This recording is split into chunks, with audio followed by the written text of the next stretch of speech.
I want to follow up here.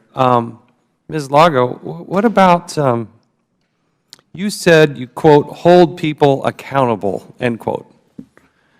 How long have you been in your current position? Since August of 2011. And how many people since that time have been fired? In the last year, 200 people were fired. The year before that, 115. And how many for sexual harassment? In the last 3 years, Whatever 70 time frame. people. 70 people have been disciplined for sexual misconduct. 30 have been fired or removed. Would that, when you say or removed, when you say removed, does that include those that would just retire or quit? Retire or resign, yes. So 7 were... Following up with us, I don't expect you to memorize all this off the top of your head. I need you to detail that for us with specificity. Don't break it into, you can't say fired or just retired. I want to see the difference between the two. Because the concern is that you don't actually fire somebody. They get their full benefits. They get everything else. Now, this person in Ms. Rice's case, why was he hired to come in and provide a motivational speech? So I was very disturbed to learn that as well. I found out about that last week.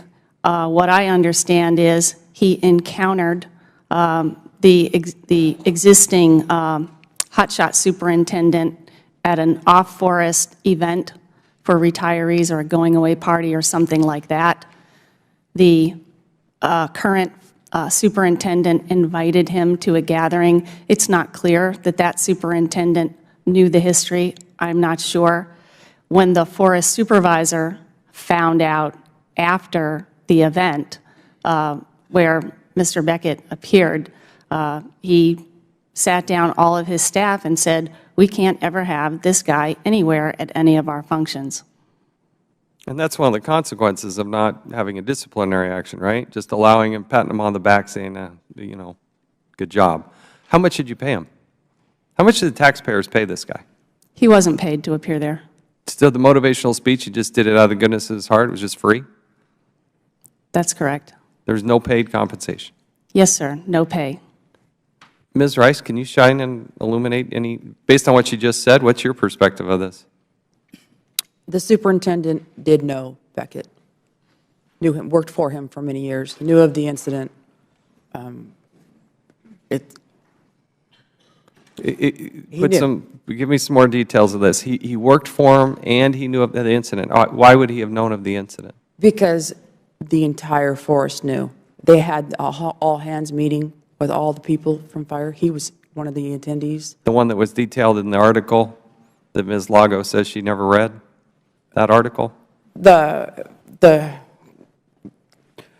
current superintendent for the hotshots used to work for Beckett and was there when I was being harassed. He was there, and then he was also there during the investigations. He was very aware of what happened to me. Ms. Lago, do you dispute what Ms. Rice is saying? No, I don't. So what are you doing about it? So what we're doing is the forest supervisor instructed his staff never to let that happen again. Is he going to get a bonus? He whom? The person who brought in the person who had committed this atrocity against Ms. Rice. There's somebody who had to actually approve this and set it up, right? That person, what are you going to do? What's the repercussion to him or her? Who is that person? I'll undertake a misconduct investigation on the actions of that person. And you'll get back to us on what Yes. the ramifications are? Yes, I will.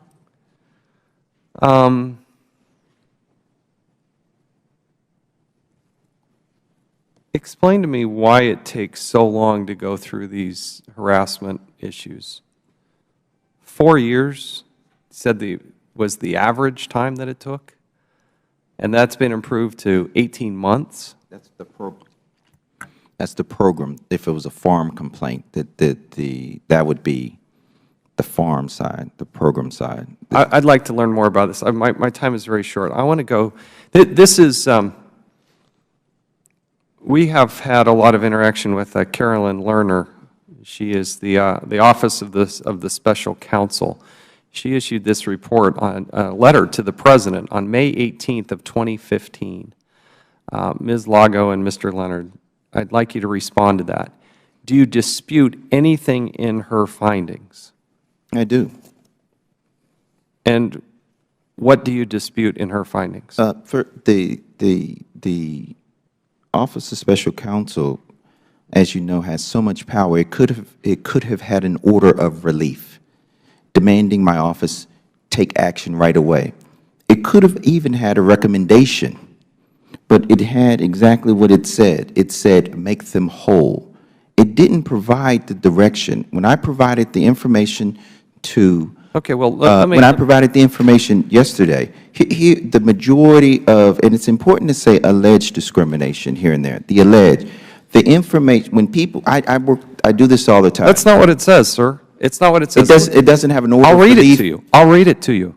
I'll read it to you, okay? The proposed corrective actions do not provide sufficient redress for affected individuals. It doesn't say anything in that sentence about alleged or anything else. Let me read the paragraph right before it, because it's section 4, and with the indulgence of the committee here, I'm going to just read this. I have reviewed the original disclosure, the agency reports, the whistleblower comments. I have determined that the reports contain all the information required by statute. However, the agency's findings are partially unreasonable. As the whistleblowers noted, the Office of the one that you oversee, is tasked with protecting civil rights of all USDA employees. As such, this office should set the standard not only for processing claims, but also for creating an environment free of discrimination. Rather than leading this effort, the report confirms that your office, Mr. Leonard, has had an unusual high number of complaints filed against its own leadership. In addition, almost half of these complaints were not acted on in a timely manner. And even when they were addressed within the legally mandated period, they were processed in a manner that violated agency regulations. While the report did not reveal any intentional wrongdoing, it demonstrated that OASCR has been seriously mismanaged, therefore compromising the civil rights of the USDA employees.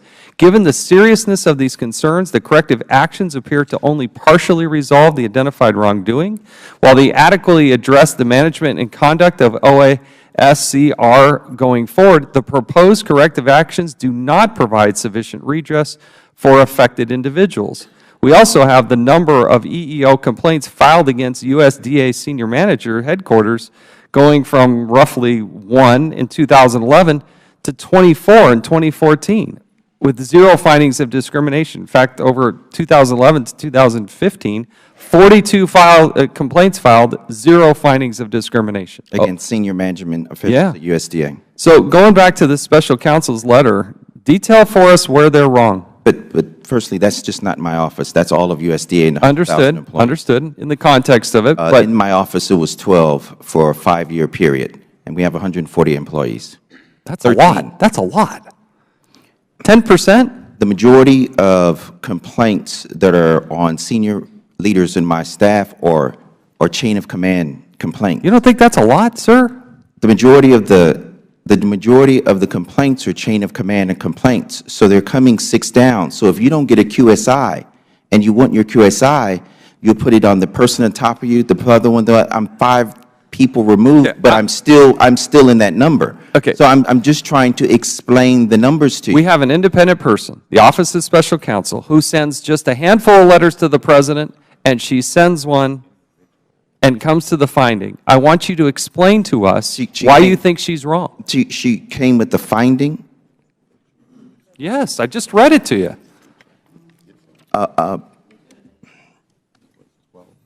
In my world, there's a finding or a non-finding. A finding would have an order of relief attached to it. I mean, in order, if there's a finding on the Forest Service, I'm ordering them to put civil rights placards up. I'm ordering people to go to civil rights trainings. I'm ordering I'm asking you removal. what- I'm ordering, there is. I'm trying to lessen my time here. I'm trying to ask you, in this multi-page letter, where you think she's wrong.